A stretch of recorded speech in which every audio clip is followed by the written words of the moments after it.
High Court today. My client, Mark's mother, Pamela Duggan, has nevertheless asked me to say on her behalf that she is extremely disappointed at the judgment that has just been handed down. She remains deeply distressed about the death of her son and the circumstances in which it occurred, and has instructed the legal team to lodge an appeal. To this end, an application to appeal will be lodged. As there is another matter related to the death of Mark Duggan being heard in the Court of Appeal today and tomorrow, that is, the case in relation to conferring, it would not be appropriate for me to comment any further at this stage. That's the legal response. We've met with the legal team and we're very clear that we'll be appealing this decision. And some of the reasons why we'll be appealing this decision, Carol will talk about the impact on her family.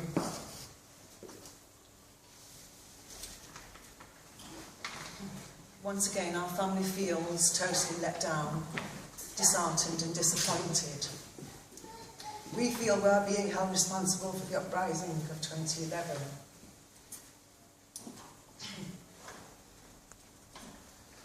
Mark's father, Bruno, wanted to know the truth surrounding Mark's death. He died 11 months later, not knowing.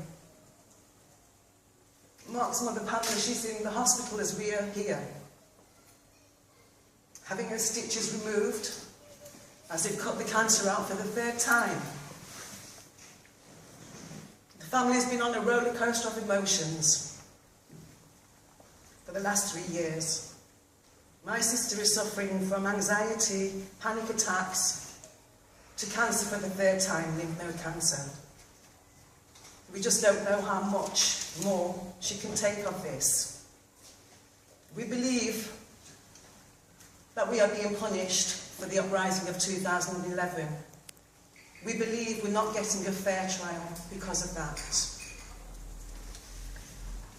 Based on what we now know, the information that we've been given, we believe lawful killing would not have been an option.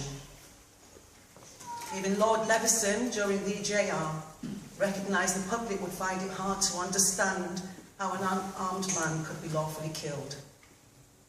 We, Mark's family, are also finding it hard to understand. Mark did not have a gun in his hand. We also couldn't understand why the officers at the scene were allowed to be together, to talk and write their statements. Why are they allowed a 48-hour reprieve before they write their statements and also then be overseen by a legal representative? All of which undermines the ability to challenge their accounts. This process of conferring has been a criticism of the IPCC for years and is unacceptable. That's the reason we have a challenge in the Royal Courts of Justice against this practice today. We know this challenge won't benefit us as a family, but it will help to ensure the Met's honesty and integrity in similar incidents in the future. Thank you. Thank you, Carol. See, Carol has just referred to some of the anomalies that came out during the inquest. And what people don't understand is for families in these types of situations, the time when they actually get the evidence and the information that they need to help them to work out exactly what happened to their loved one is at the inquest. So whereas this country feels and the media feels that because the inquest is over, that the struggle is over, it's certainly not. Because we learned some things post the inquest.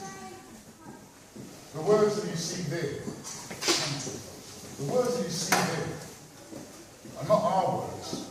They're the words of Judge Keith Cutler, who was the assistant coroner and the judge in the inquest into the killing of Mark Duggan.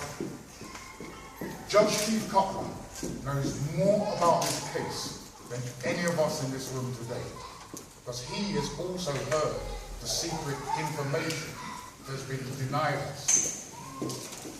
he presided over this court and saw the verdict, and he's not allowed to comment on the verdict.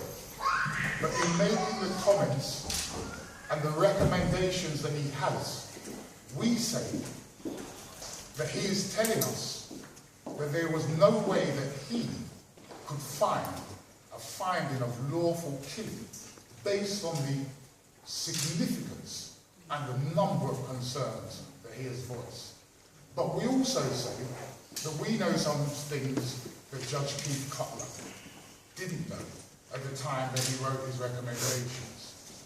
We know that on the first day of the trial, the first day of the inquest, his coroner highlighted 3 issues.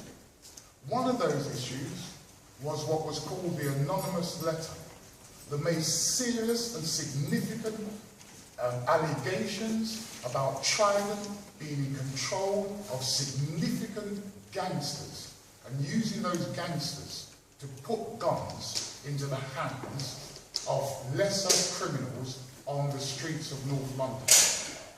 We don't know if the allegations are true, but what we do know is that the jury and the coroner was told that somebody was going to be arrested and charged with an attempt to pervert the course of justice, the person who wrote that letter. What we know today is nobody has ever been charged with this so-called attempt to pervert the course of justice. So we don't know whether or not someone was arrested and questioned and showed solid evidence to substantiate the allegations. We just don't know what the case is. What we do know is the jury and the judge was misled on those facts, that someone was going to be arrested and charged. And we also know that prior to the handing of the gun on the 4th of August 2011, Kevin Hutchinson Foster, the alleged supplier of the firearm, used the firearm to pistol whip somebody called Peter Obazide in Hackney. The family has always said that that person should have been arrested.